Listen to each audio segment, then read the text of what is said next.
I got to tell you something right here, Mike. Every time I hear that that banger drop, those beats drop, I know I'm about to have a great conversation with you about some energy facts and energy realities. And it's I don't know if it's the bass. I don't know if it's I've been like conditioned to it, like Pavlov's dog, but I'm salivating right now thinking about what energy facts chats we're gonna get into right now. So for those that don't know or tuning in the first time, my name is JP Warren. I'm recording this from Houston, Texas, and we got our co-host Mike Umbro out in California, San Diego, California right now.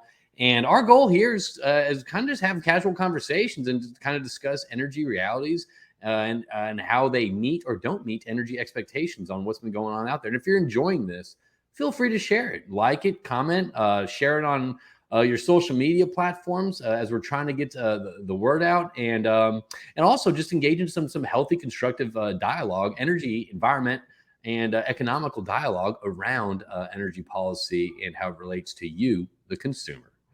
You like that, Mike? That's right. I love it. See, I close my eyes and I think I'm going to wake up in Miami going to the club when I hear that beat. Oh man, but I'm happy to talk to you.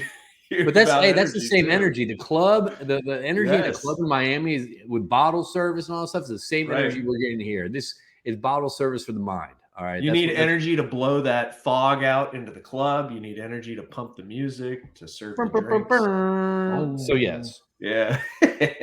So again, thank you all for tuning in out there, wherever you're getting this, and usually Mike and I come on this podcast, and we kind of have some set stuff, some set line items to discuss to kind of go through whenever there's like big decisions out there or stuff that kind of moves the needle when it comes to public energy policy. But I also find that some of the best conversations I have with you, Mike, is kind of what we're doing right now. It's like I'll get on about 5 minutes before this, and Mike will kind of chime in and kind of do a little catch up. And before we start kind of diving into the agenda, I just stop him.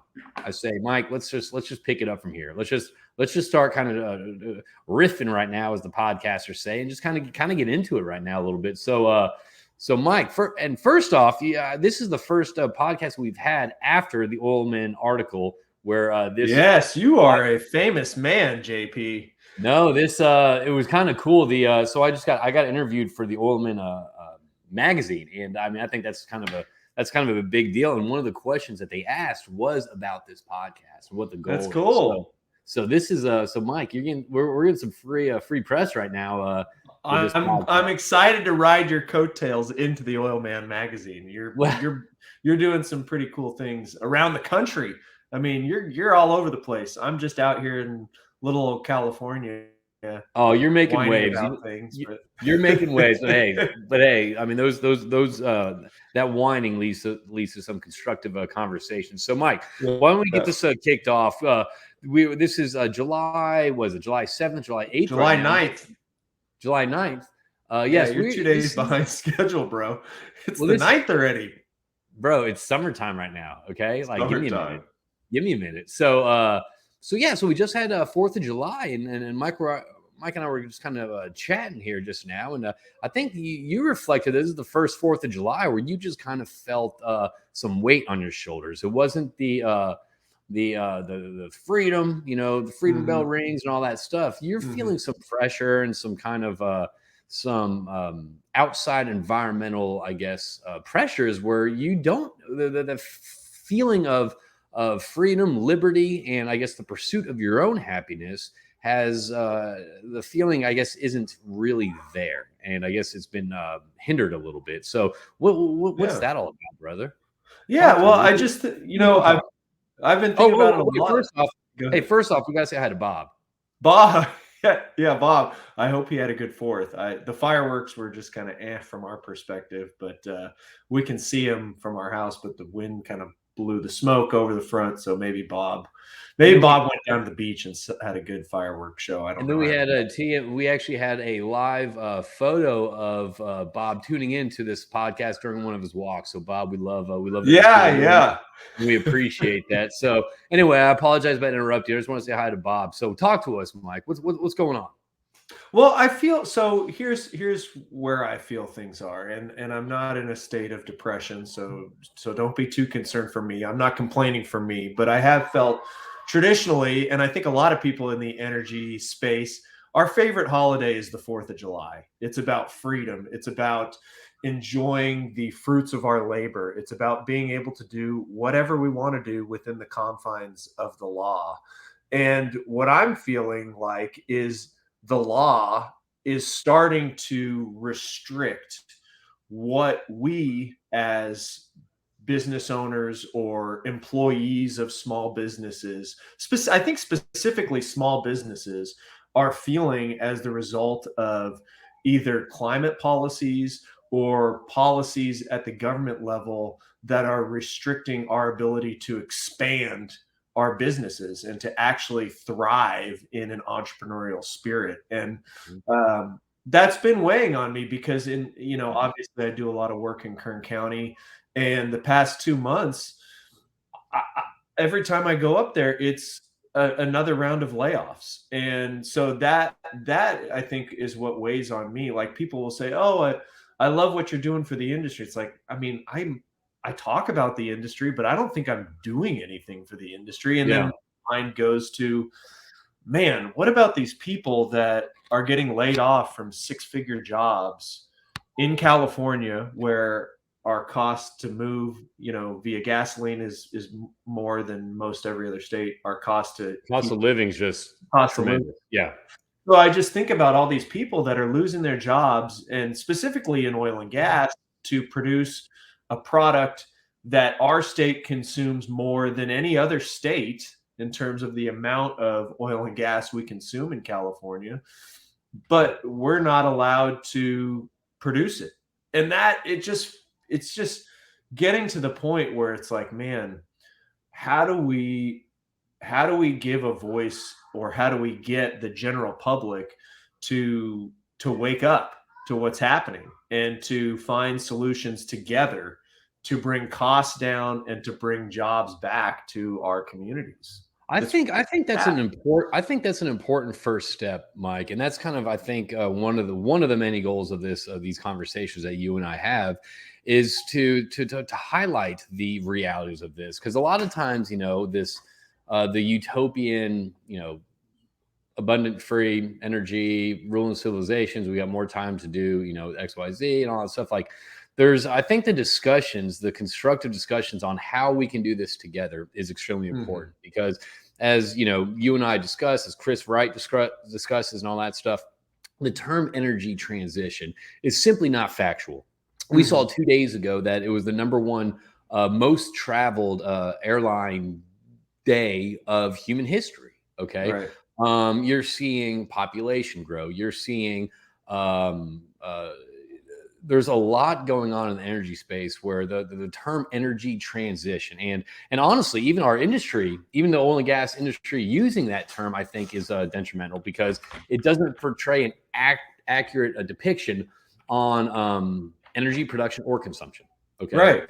Right. Whether it's the science behind it, or whether it's the cost that allows for large scale dissemination of this of energy use. So for me, you're Mhm. right. It's all about working together. It's all about aligning on the same goal, which is kind of energy abundance versus phasing out one type of energy in favor of another one that it has a prettier polish on it, and a better public perception on it. So I do think it's working together, and I don't think energy transition is the right term, whether you're talking around a table or whether you go to the EIA government website.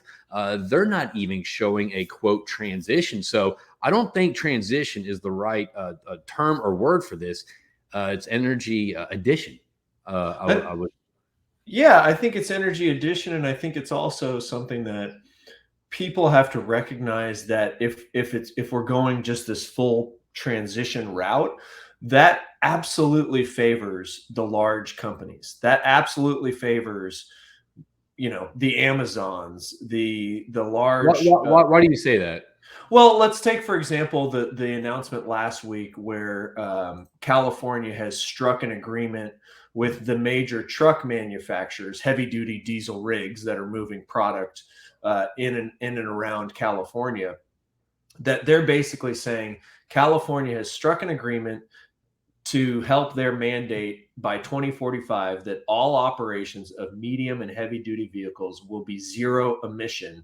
But there's little words in here, quote unquote, where feasible, and shifting away from diesel powered trucks. And so not to get too far into this particular policy, but when we're talking about, hey, we're going to convert the entire diesel trucking fleet to zero emissions, the first step in that absolutely crushes the independent drivers. And that also dovetails into, hey, to get in and out of the port, to basically move product in and out of the port where most of our goods are coming in to the United States, 40% come through the California ports.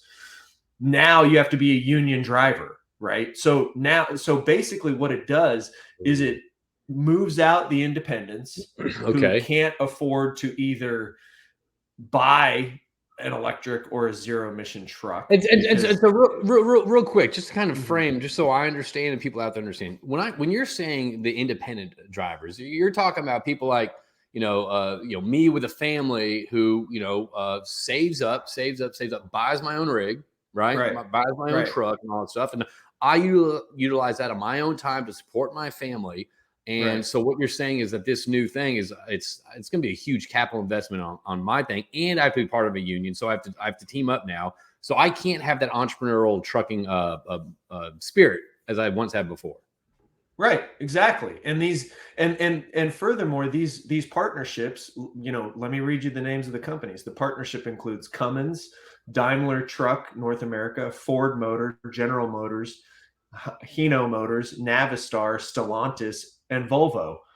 Those are all massive companies. So when we hear about ESG and the quote unquote transition, we hear about equity and everybody has a seat at the table. That's baloney.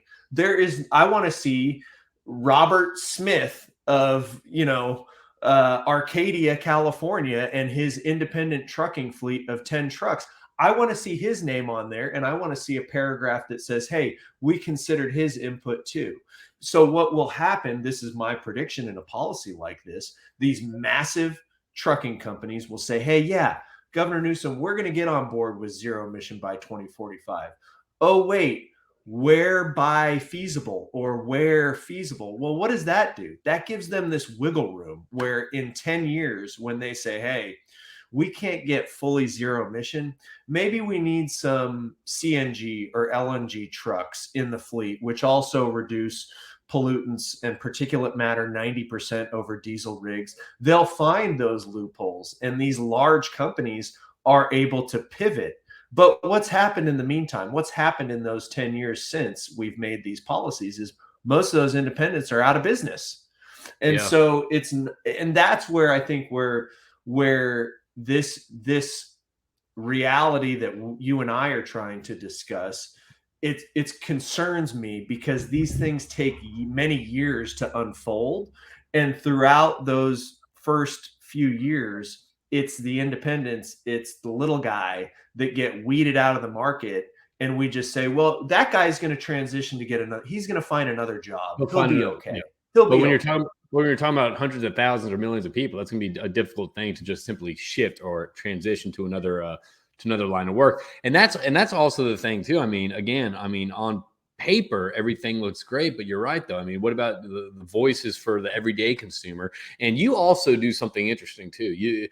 You like kind of going back on, I guess, on only the tweet you post and predictions you make, but you also are kind of covering up-to-date articles on the impacts and how that is to the everyday consumer and all that stuff. What are you seeing lately, I guess, in the realm of what you've been kind of hearing, what you've been kind of absorbing, kind of communicating out there, that you are seeing gets the reality? And honestly, and that's the whole point. And that's the whole point of this. I mean, what we're talking about today and all that stuff, I always say, it's like we're jumping into a pool with, number one, without, putting our toe in to check the water, but also without checking the depth of the water. I mean, if there's water in the pool. So we're diving away from this stable ground, this stable energy source, into these untested, unrolled out. We don't know the consequences or impact to everyday families. And yeah, and that's the thing. Let's check the water. Let's check the temp, and also let's check the depth of the water and make sure that people can land in the water okay and safely. So sorry. Right. So that's kind of No, that's I kind think of it's a good segue because I think that the check on that is pricing and inflation. And in regards, just to close the loop on the big rigs and going to zero emission, if you think buying more expensive rigs and transitioning all the diesel rigs to rigs that cost 2 and 3 times more and where is the that transfer to? infrastructure, that's going to trickle into every single one of our products we're buying. Yeah. Daimler is not going to eat the cost for America to be zero emission. No. That's going to get passed on to everybody buying a product down the supply chain. And I'll give you a good segue into what we're talking about staying current and where this is going, because I, like everybody or most people, I want a cleaner environment. I want these policies to work, but we are going so hard so fast that I'll give you a personal example. I have a 2019 GMC Sierra. It has a cylinder lifter issue. Basically, that's the engine where these trucks, as they design these engines to go shut down from 8 cylinders to 4 cylinders to allegedly save on fuel efficiency, Right. it makes the motors complex, and they're having these massive failures. So now myself with a 3-year-old truck basically needs an engine replacement for upwards of $10,000. And now it's like, do I get a new vehicle? Do I try to salvage this vehicle? So we're churning through heavy, high-priced machines at a faster rate, consuming more. And just today, as I'm going through my own truck struggles, I see a Union Tribune article about a guy who's got a Rivian, a new electric truck, right? Okay. And he got in a fender bender. He needed a new bumper. Just replacing the bumper on a Rivian costs $42,000 because what's happening, a bumper. And this is not a referendum on electric vehicles, because this is happening, as I said, with my internal combustion truck. You're trying to improve fuel efficiency. Now you need a whole engine when something breaks that shouldn't break. But all these little components in these new vehicles, they're all computerized. We're trying to go self-driving, all these sensors, everything. And basically what the article says is the average cost of a repair is north of $5,000 now on a vehicle. And what that's doing is, not only do we know that vehicles of all types are more expensive in terms of their initial purchase price, now to fix them is becoming more costly. And what does that do? The insurance rates go up, because the insurance companies are not just going to fix all of these expensive vehicles on their dime again. And so I think that, like, if you're not looking at these issues from all these angles, these if issues, how does this affect this? How does my household purchasing electric vehicle, which I think are sweet, by the way, for the record, like I think they're pretty legit for city driving. So, but what does that mean for my house? Let's say I want to move away from my internal combustion engine right now and buy that electric vehicle. What does it mean? Okay, I feel great with my purchase today, but what does that do to my? You're right, as you say, insurance. What does that do to the repair bill? I read that if you go over a pothole at a certain thing because the battery is so low, it kind of you ding the battery a little bit. I mean, that is a pretty penny to fix. It's kind of like, people are like, yeah, Range Rovers aren't that much. It's the repairs that cost a lot, whatever that, even though Range Rovers are a lot, but it's that thing too. And also I like kind of I enjoy thinking about it this way too. It's like, look, there's a lot of people listening to this with probably a lot of disposable income, I'd imagine. When it comes to energy policy, so you also got to think about those families that don't have a lot of disposable income, that do rely on their vehicle for their entire family to get from point A to point B, school, work, whatever that looks like. Let's say they're mandated to or forced to purchase an electric vehicle and that thing gets dinged. How are they going to repair that? How are they going to cost effectively repair that where they can still provide for their families? Right. I mean, you could say, the thing is that you can say, rebates, you can do this, you can do discount, you can do this, you can do that. But at the same time, that still is added cost to the taxpayer. That's still added cost to every single family in the United States. Yeah. And and it's and we're seeing it bleed through into policies in the form of income redistribution. So now what happens is society has to support those that cannot afford to keep up with this kind of a transition. And And the transition that's pushed by the disconnected politicians.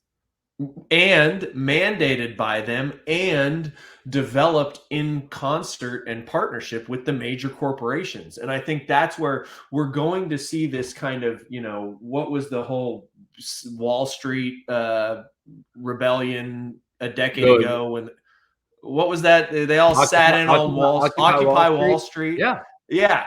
And I think that's what's in. And so it will hurt the environmental movement, because when it hits that point where the general public just says, enough, I cannot Yeah. afford this, then everybody's going to say, I'm done.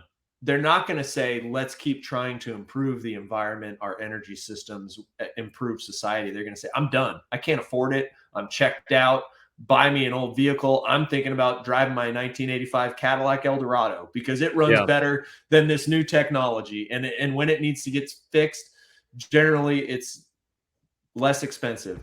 And so we're seeing it now, to segue into like utility rates in California. Now they're proposing to be income-based utility rates, so that they're seeing that we can't keep up with this expansion of the grid infrastructure. So basically the high income, the wealthy people are going to have to pay and bear the burden of these costs for those that cannot afford it. And that is what is meant with the term equity. And I think as people learn what equity means, equity does not mean everybody gets more of a bigger pie. It means fewer people fewer people pay more of the same pie, and more people get to enjoy less of the same pie. So we're all splitting the same pie. Nothing's getting better. And so there's going to be a day that comes very soon, I believe, and then it kind of ties into the energy boomerang, where we're starting to see. Last week, was it Shell Oil said, hey, we still need fossil fuel investments. It's like, bro, you guys were beating the drum harder than anybody else to transition 2 years ago. It's like, and it's another example. The big companies, they can stay in business and they can pivot left, right, whatever the flavor of the day is, whichever the wind direction is blowing, they have the luxury of doing. And I guess that's tying it all back to my sense of like unhappiness and not feeling free for the first time on a holiday that is our absolute favorite holiday. That's how it all kind of ties together. Well, what sucks about that, Mike, we just did an episode probably about 2 weeks ago where it's like you were instilled with this new level of enthusiasm, excitement, go eagerness, and that entrepreneurial spirit, the American spirit, and all that stuff. And it just kind of it's deflating to hear, but it's also understandable to hear why it's like, man, all I'm doing is spinning my wheels, but what impact are we really having? But I guess just as you says, impact takes time. Bringing people to the table to have open, constructive dialogue takes time, because there's a lot of emotion right now involved with climate crisis. These buzzwords that are just kind of clickbait. Whether I'm not saying climate change doesn't exist or anything like that. However, it's just there's a lot of it just stinks to hear that it's kind of deflated. But I get why. I understand why. So sorry, I had to move. I got a baby calling my name, so I moved outside for anybody watching. I think it's your baby's trying to get their own little segment. Yeah, let's try to steal my airtime, baby. So let me ask you a question. Give me a couple highlights on some of the stuff that you've seen in related to this energy boomerang not on the corporation level, not on the Shell or any level like that, but some of the articles that you've seen when it relates to the everyday consumer, or just kind of like you talked about that truck driver is like, I can't afford this. Like, what are you seeing kind of in your realm, kind of on your radar to kind of wrap this up? Yeah, I see a lot on small businesses in California that are being looted and struggling to stay in business. So I think it's impacting, the marketplace, the general marketplace, the independent entrepreneur that owns a shop that can't stay in business, whether for, social justice policies and releasing criminals that are looting their stores, or they can't pay the utility bills. And I'm seeing articles that say Pacific Gas and Electric could triple their rates in the next 5 years, and that's going to cripple businesses in the state of California. And I think it's traveling. You know, I put out that tweet about the Center for Biologic Diversity is now trying to add a lizard in the New Mexico side of the Permian Basin to the endangered species list. And I think this all relates. I think where I'm trying to go with this is somehow we need to find a way with our industry to, one, stay together, but two, to recognize that the policies being set in California are mirrored at the federal level. And my big push is to just get people to understand this is going everywhere. This is not just stopping at the California state line. And it bleeds it, you know. For example, I just saw the state of Washington enacted cap and trade. Now Washington state has higher gasoline prices than California. The price of gasoline jumped $1 a gallon with that one program being implemented. How A is that dollar going right? gallon. Do you know how that's? I mean, I think we talked about that last time, but how is that going right? Like right now, I think there's been like 2 or 3 weeks since that happened. I mean, are you? It's Are you? going. It's going. I don't know how to describe it. I mean, it's going, and the people of Washington are paying for it. And the people of California are paying, you know, now for the second highest gasoline price in the country. And the people of Arizona and Nevada who receive refined gasoline from the California refineries, they're paying an elevated price for gasoline. And as we shut down New Mexico side of the Permian Basin, and oh, by the way, didn't New Mexico mandate that 47% of new vehicles need to be electric vehicles by 2026 or Yeah, some near term date? that's a And lot. so, you know, all of these, now we're in New Mexico, and, you know, we're bordering Texas now. And I think if people a year ago, I don't know when we started doing this, it hasn't been a year, but I remember vividly when I would go to Texas, and you had one of your crew events, and I was like, man, you know, we're going to have Governor Newsom in these policies everywhere. And everyone's like, no, Oh no yeah, way, no. yeah. It's like, well, Look it's what's next happening. door now, baby. It's next door. It's in New Mexico, and it's knocking at your door, and it's coming. It seems like obviously things take time to kind of, you know, you to feel, I guess, the ripple effect and all that stuff. I feel like the days of, you know, affordable energy are kind of behind us. I mean, Yeah, they're coming to an end it's for coming to now an end. until we see. My thesis is we will see a massive deregulation when the general population wakes up or just can't afford everything anymore, and or the government can't afford to stimulate everybody in perpetuity. Right, right. So and at that point, governments will have to say, okay, we're going to allow the independents to operate. We got to bring more supply to the market locally because we can't depend on foreign imports. China, as we saw this week, uh, limited limited exports of certain battery ingredients again. So they're going to ratchet down on global supply. They're going to keep more for themselves. Same is going to happen with OPEC reducing supply recently. And ultimately, the United States is going to have to get to this point. And I think there was not to jump all over the place, but this is all interconnected.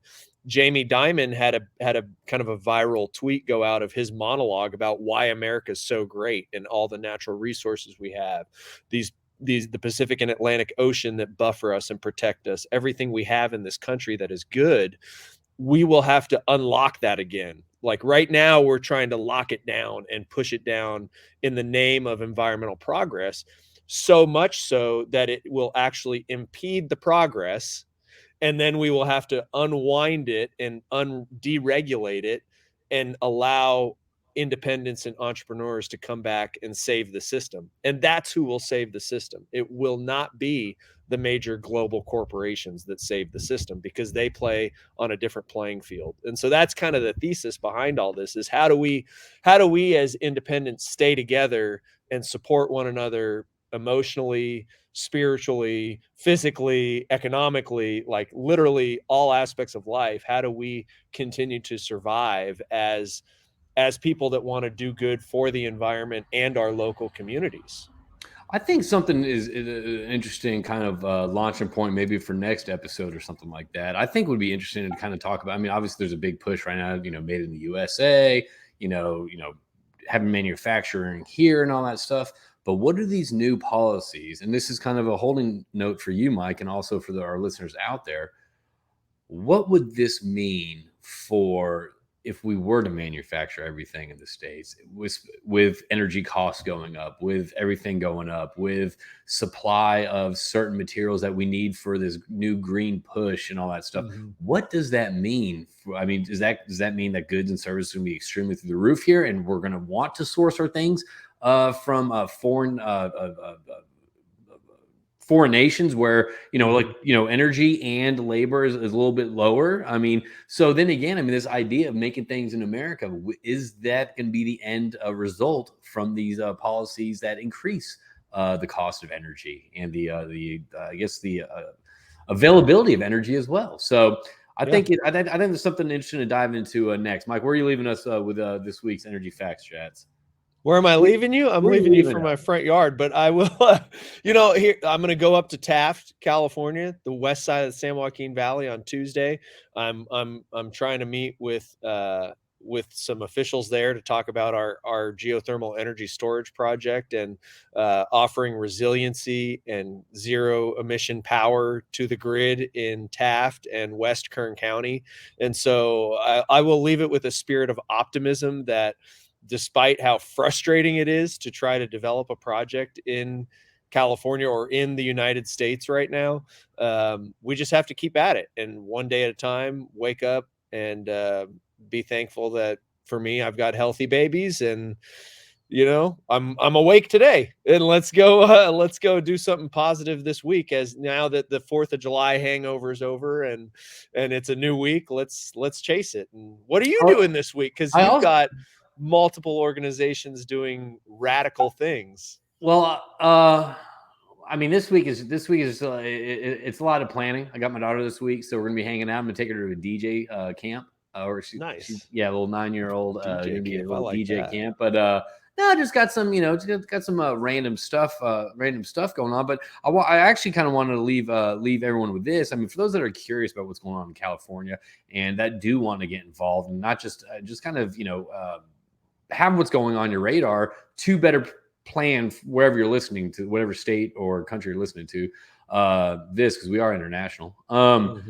I think a good resource of that is kind of what you're putting together out in California, which is the Californians for Energy and Science. And that's a conglomerate of not just energy professionals, but it's pretty much the community of people getting together and kind of having these energy facts chats around a table and kind of being a little bit more organized. So I highly encourage you out there to go, whether I've signed up for it. I've received the information. I think it's great stuff. I do think moving forward, they're going to be sending stuff out a little bit sooner to yes. But I think it's a great resource, and you can find more information at www.energyandscience.com. Very simple. I think I got to update the website too, though. So. Yeah, I know that's something we all have to do. But I think it's a good resource to just kind of understand on what's going on, the realities of it.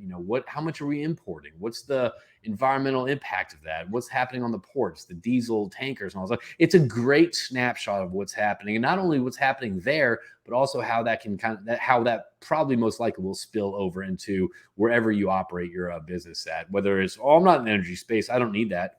Well, if your company or your product or service does require energy, you probably will want to start looking into this, because it is going to be a big sway on business. So, Mike, I want to thank you. I want to thank everyone for tuning in right now. If you enjoy this, please share, like, tag, and all that fun stuff. Write a review, help get the word out. And Bob, hope you have a great week. Absolutely. All right, we'll talk to you soon. I need to, and I'm going to send us out with some great club music.